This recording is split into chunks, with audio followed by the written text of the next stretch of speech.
এখন এই রুগীর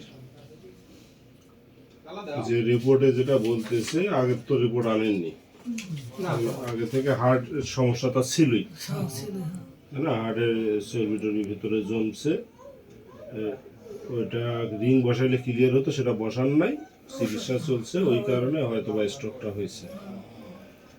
আর স্ট্রোকের কারণে আবার তার ব্রেনের সমস্যা দেখা দিচ্ছে, এই রিপোর্টে সেটা বলতেছে। তার ব্রেনের রক্ত সঞ্চয় হয়েছে, ফুলছে, যার ফলে ঠিক মতো কাজ করতেছে না মাথা। এদিক শারীরিক সমস্যা তো আছেই। তো এখন আল্লাহ ভরসা। আমি মোটামুটি দেখলাম, তা আমি যে জিনিসগুলো দেখলাম আমি একবার করতেছি, আর মনোযোগ দিয়ে শোনেন, কোনোটা এগুলো বাদে কোনো লক্ষণ আছে কি না, অথবা কোনো লক্ষণ আমার লেখা বাদ পড়লো কি না। যেমন সে অজ্ঞান হয়ে আছে, বুকের মধ্যে সাইন সাইন শব্দ করে, ঘ্যার ঘ্যার শব্দ করে, তাই না?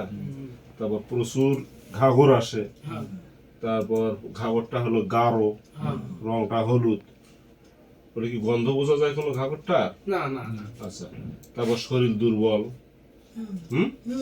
তারপর হাত পায়ে ব্যথা আছে, ওই যে এই জোড়ায় জোড়ায়, এদিকে অবশ আছে, আবার ওই অবসাদ জাগলে ব্যথা, মানে এই নলিনের এই জায়গাটা ঠিক আছে? ঢুকে চিপে পারবে ওই জায়গাটা।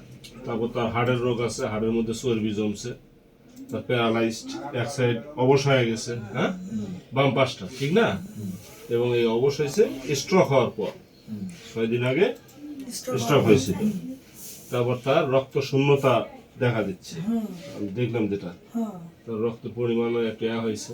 আর তার এই রিপোর্টে কিছুটা তার একটু ক্যান্সারের সিমটম একটু একটু বোঝা যাচ্ছে, পুরোপুরি এখনো না, ওই জাতীয় কিছু হইতে পারে। তারপর সে স্ট্রোক করলো, স্ট্রোকের পরে এই অবস্থা, এবং তার প্রেশার খুব কম, 90 থেকে 50। কারণ এগুলোর বাইরে আর কোনো সমস্যা আছে কি? হ্যাঁ, আর ওটা কি জন্ডিস হওয়ার কথা বললেন? আরে ওরেও রক্ত শূন্যতার শরীরে ফ্যাট ফ্যাটা আছে, ওই যে জন্ডিস কি ধরা পড়ছে সে রিপোর্ট তো দেখলাম না। না এটা তো দেখাই নেই। মানে এক কবরেজ আসে কইছে ওরা কবিরাজের কথা রিপোর্ট আলাদা জিনিস, যাই হোক, জন্ডিসের খুব একটা দেখলাম না আমি। তো এখন এগুলো সব কিছু মিলে আল্লাহ ভরসা করে আমি যতটুকু সম্ভব চিন্তা ভাবনা করে ওষুধ দিচ্ছি, এগুলো খাওয়ার নিয়মিত, তারপর নেক্সট টাইমে দেখা যাক, ঠিক আছে?